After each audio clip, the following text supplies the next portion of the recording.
बिस्मिल्लाहिर्रहमानिर्रहीम अस्सलाम वालेकुम। आप देख रहे हैं शहज़ाद मलिक एक्सक्लूसिव। मैं हूं शहज़ाद मलिक और आज के प्रोग्राम में आप सबको खुशामदीद कहता हूं। जैसा कि आप जानते हैं कि मैंने DGFIA जनाब सनाउल्लाह अब्बासी साहब से कुछ सवालात पूछे थे, उनके जवाबात तो नहीं मिले, लेकिन मैं चाह रहा था कि कुछ मवाजना पेश कर दिया जाए आपके सामने। इनसे पहले जो DGFIA थे जनाब बशीर मेमन साहब, उनमें और इनमें फ़र्क क्या है।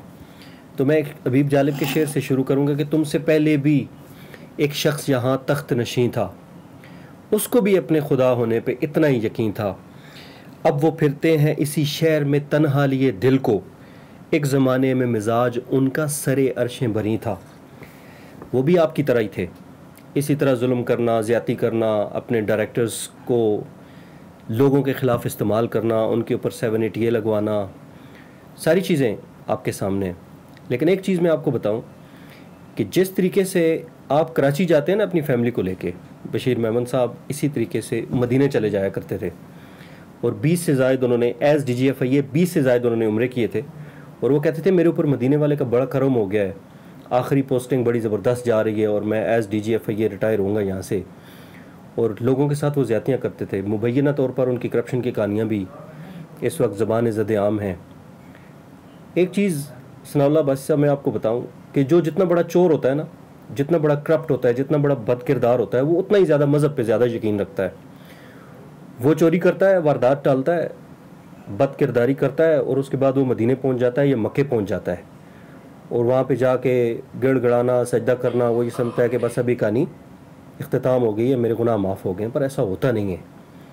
और जिस तरीके से बशीर मेमन साहब को आखिरी 2-3 माह में उनको जो जिस तरीके से उनके साथ हुआ या जो कुछ उनके साथ हुआ वो आप सब जानते हैं, हम भी जानते हैं। जिस तरीके से उन्हें कहते बहुत रसवा होके तेरे कूचे से हम निकले। इसी की कुर्सी हमेशा किसी की नहीं है बशीर मेमन साहब, सॉरी सनाउल्लाह अब्बासी साहब, आपकी भी नहीं है।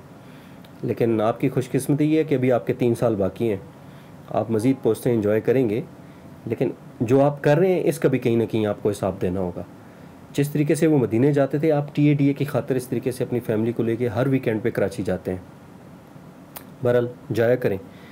बशीर मेमन साहब एक और बात भी लोगों के सामने करते थे जनाब सनाउल्लाह अब्बासी साहब, वो ये कहते थे कि मुझ पे मदीने वाले का करम हो गया और वो करम इस तरह हो गया कि पिछला जो DGISI था उसके साथ भी मैं डायरेक्ट था और जो पिछला प्राइम मिनिस्टर था उसके साथ भी मैं डायरेक्ट था और जो मौजूदा DGISI है वो भी मेरा दोस्त है, मुझसे डायरेक्ट राब्ते में है और जो मौजूदा प्राइम मिनिस्टर है यानी इमरान खान साहब, उनसे भी मैं डायरेक्ट हूँ।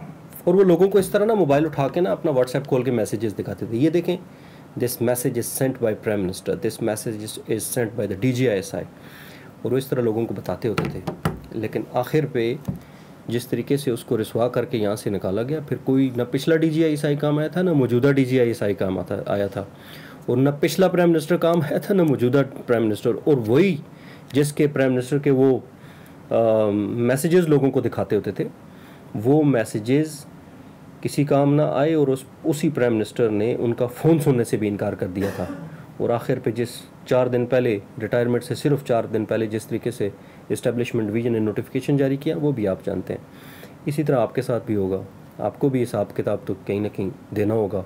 इसी रसवाई के साथ आपको भी निकाला जाएगा, आपको निकालने वाले हैं इंशाल्लाह ताला, क्योंकि प्राइम मिनिस्टर ने मेरी इतलात के मुताबिक आपको बड़ा डिस्प्लेजर दिया है और प्राइम मिनिस्टर ने आपको कहा है कि जिस भोंडे तरीके से तुमने अब्बासी साहब मोहसिन बेग साहब वाले केस में हैंडल किया है, जिस भोंडे तरीके से, और जिस तरीके से तुमने इस्लामाबाद को और ख़ासकर FIA को तमाशा और ज़िल्लत और रसवाई का वो एक मरकज़ बना दिया है, इसकी कोई माफ़ी नहीं मिलेगी। और ये भी इतलात हैं, आपके ही 2 ग्रेड 21 के ऑफिसर्स को कहा गया, दोनों को इंटरव्यूज़ किए गए और उन्होंने उनको कहा गया कि आप DGFIA आ जाए, इनको हम हटाते हैं। लेकिन उन्होंने आगे का जो मामलात थे वो देखकर दोनों ने उनको इनकार कर दिया कि हम नहीं, जल्द कोई ना कोई DGFIA उनको मिल जाएगा और आप इंशाल्लाह यहाँ से चले जाएंगे इस सीट से। लेकिन ये आप जहन में रखें बशीर मेमन को, और फिर आप जहन में लाएँ इंशाल्लाह ताला आप भी एक वक्त में बशीर मेमन की तरह कैफरे किरदार तक पहुँच जाएंगे। रह गए मेरे सवालात के जवाबात, इंशाल्लाह ताला आप अगर जवाब नहीं देंगे तो मैं एक एक सवाल का जवाब नाजरीन को ख़ुद दूंगा। उसके पीछे बिहाइंड द सीन जितनी चीज़ें हैं उन सवालात के पीछे वो इंशाअल्लाह ताला मैं ख़ुद नाज़रीन के सामने रखूँगा। कुछ और चीज़ें भी हैं वो भी सामने रखूँगा। फ़ैसला आवाम ने करना है, फ़ैसला वक्त ने करना है। आप सबका बहुत बहुत शुक्रिया।